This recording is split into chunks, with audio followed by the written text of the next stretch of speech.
Imagine this. You're in your own living room when your parents barge in uninvited, demanding money for your spoiled adult sister. You say no for the first time ever. Suddenly, your mother's hand cracks across your face. Your father grabs your arm, slamming you against the wall, blood running down your temple. And standing in the doorway, watching everything in horror, is your 8-year-old daughter, tears streaming down her face as her grandparents assault her mommy. They don't stop. They sit on your couch and say they'll stay until you pay up. But what they don't know is that you've been secretly planning for this moment for years. This is the shocking true story of how one daughter took quiet revenge on her abusive, narcissistic parents by becoming their landlord and evicting them from the only home they'd ever known. If you're ready for family betrayal, unbreakable strength, and the most satisfying karma you've ever heard, smash that like button right now, share this video with someone who needs to see justice served, and subscribe to the Spoken Pen with notifications on, because tomorrow's story might hit even closer to home. And drop a comment below telling me which part of the world you're listening from today, US, Canada, UK, Australia, or somewhere else. I read every single one. Let's dive in. I can still feel the sting of that slap, even years later. The sharp crack of my mother's hand across my face echoed through the living room like a gunshot. My head snapped to the side, and I tasted blood where my tooth had cut the inside of my cheek. I stumbled back against the bookshelf, the corner digging into my temple. Warm trickles ran down my face as I tried to focus. My father gripped my arm so tightly I could feel bruises forming instantly. "Ungrateful little brat," my mother hissed, her eyes blazing with that familiar rage. "You think you can just ignore us? You think you're too good for your own family now?" In the doorway, my 8-year-old daughter, Ava, stood frozen. Her small backpack still hung from her shoulders from school. Her eyes were wide with terror, tears streaming down her cheeks as she watched her grandparents, people she had once trusted, hurt her mommy. "Mommy," she cried, running toward me. But my mother stepped in front of her, blocking the path. "Stay out of this, little girl," she snapped at Ava. "This is between adults. Maybe if your mother behaved better, she wouldn't need correcting."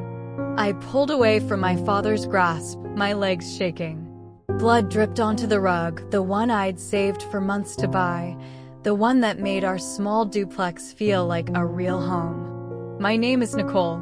I'm 34 years old, a single mom working in IT, and this is the story of how my parents crossed a line they could never uncross, and how I finally took back the power they had stolen from me for decades. It all started with a text message. The screen glowed on the coffee table. "Rent is due again for Kayla. You need to help your sister. We raised you better than this." Kayla, my younger sister by 6 years, the golden child, the one who could do no wrong, the one who, at 28, still refused to hold down a job longer than a few months, claiming the world was too stressful. My parents had always bailed her out, using my college fund when we were younger, their retirement savings later, and for the last 10 years, guilt-tripping me into sending money every time she fell behind. This month, I couldn't. Ava had needed emergency dental work, a root canal on a baby tooth that had abscessed. The bill wiped out my savings. I had politely told my parents no. 2 hours later, they showed up unannounced. The banging on the door was furious. I opened it cautiously, and my mother pushed past me without a word. My father followed, his face red with that self-righteous anger he wore like a badge. "Why aren't you answering our calls?" my mother demanded, dropping her purse on my couch like she owned the place. "I told you, Mom. I can't this month." Ava's procedure. "Oh, so your daughter's teeth are more important than your sister's home," my father interrupted, his voice dripping with sarcasm. "Kayla is struggling. She needs family support." "She's not struggling," I said, trying to keep my voice calm for Ava's sake. She was in the kitchen doing homework. She chooses not to work. She spends money on designer clothes and vacations. I'm not responsible for that. That's when my mother's face twisted. She grabbed her purse and swung it wildly, knocking a lamp to the floor. How dare you talk about your sister like that? After everything we've done for you. We've done everything for both of you, my father added. And this is how you repay us? By letting Kayla get evicted. I stood my ground. I'm not letting her get evicted. She's an adult. She can get a job like I did when I had Ava at 19. The slap came out of nowhere. My mother's ring caught my cheek, opening a small cut. Stars exploded in my vision. Then my father grabbed me, shoving me hard. My head hit the bookshelf with a thud. Everything blurred. When I could focus again, they were sitting on my couch, acting like nothing had happened. You'll transfer the money now, my father said calmly. And we'll stay until you do. To make sure you don't spend it on more of your selfish nonsense. Ava's sobs from the doorway broke my heart more than the pain in my head. I looked at her terrified face, and something inside me snapped, not in anger, but in clarity. This wasn't the first time they'd manipulated me, belittled me, favored Kayla. But it was the first time they'd laid hands on me in front of my child. I wasn't going to let this be her normal. I took Ava's hand and led her to my bedroom. I locked the door. That night, as she fell asleep clutching my hand, whispering, "Why do Grandma and Grandpa hate you, Mommy?" I made a promise to both of us. This ends now. The next morning, I heard them moving around my living room. They'd slept on my couch, refusing to leave. I dressed Ava for school, hiding my swollen eye with makeup and sunglasses. "We're going to be okay, sweetheart," I told her as I buckled her in the car. She nodded, but her little face was serious. "I don't want them to hurt you again." "They won't," I promised. After dropping her at school, I drove straight to the hospital. The nurse in urgent care documented everything: the bruise on my temple, the fingerprints on my arm, the cut on my cheek. Then to the police station for a report. Then to the courthouse. The judge granted an emergency restraining order by lunchtime. My parents weren't allowed within 500 feet of me or Ava. But that was just the beginning. You see, 2 years earlier, I'd started planning. Not because I knew this day would come, but because something in me had always whispered that I needed security they could never touch. Every bonus from work, every freelance cybersecurity gig, every tax refund, I saved and invested. Quietly, wisely. And one of those investments was the house I grew up in. The house my parents lived in rent-free, or rather, month to month, always late, always complaining. It had gone into foreclosure 5 years ago after my father lost his job and refused to downsize. I saw the listing by chance. The price was low. I bought it through an LLC with help from my old boss, who became a silent partner after I saved his company from a major data breach. They never knew. The property management company handled everything. They thought the new corporate landlord was impersonal. They had no idea it was me. Now it was time. I called the property manager. "How many months are they behind?" "3, she said. We were about to start eviction proceedings. "Don't," I replied. "I'll handle it personally." That night, safe in a hotel with Ava, I blocked their numbers. But they found ways: new phones, mutual relatives. Texts poured in. "You've destroyed this family. Ava will grow up hating you for this. How can you do this to your own parents?" I didn't reply.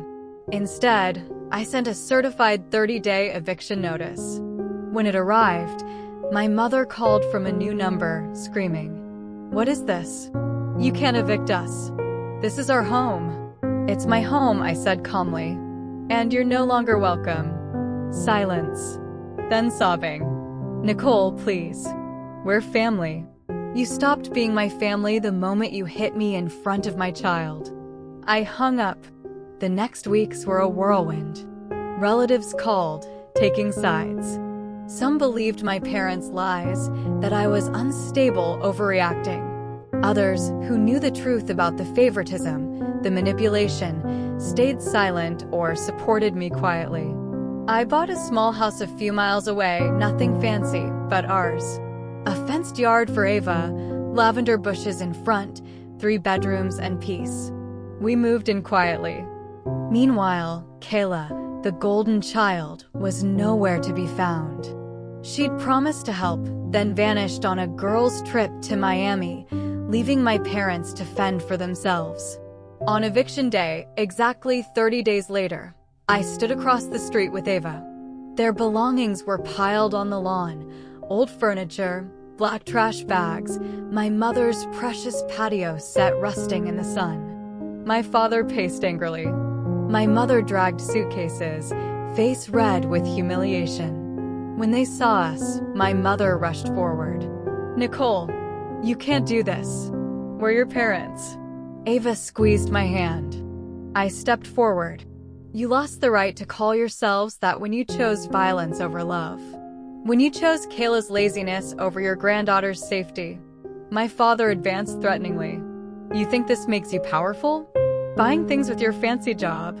"No," I said. "Protecting my daughter makes me powerful. Something you never did for me." Ava looked up at them. "You hurt my mommy. You don't get to stay." My mother's lip trembled. No apology, just anger. "You'll regret this." "I regret ever letting you control me." We turned and walked away. As we drove to our new home, Ava asked, "Do you feel better now, Mommy?" I smiled for the first time in weeks. "I feel free." We planted flowers that weekend. Ava painted our new mailbox bright blue. Therapy helped us both heal. Months later, word came that my parents were in a tiny apartment, struggling. Kayla had cut them off completely. I didn't gloat. I just lived. Because sometimes, the best revenge isn't destruction.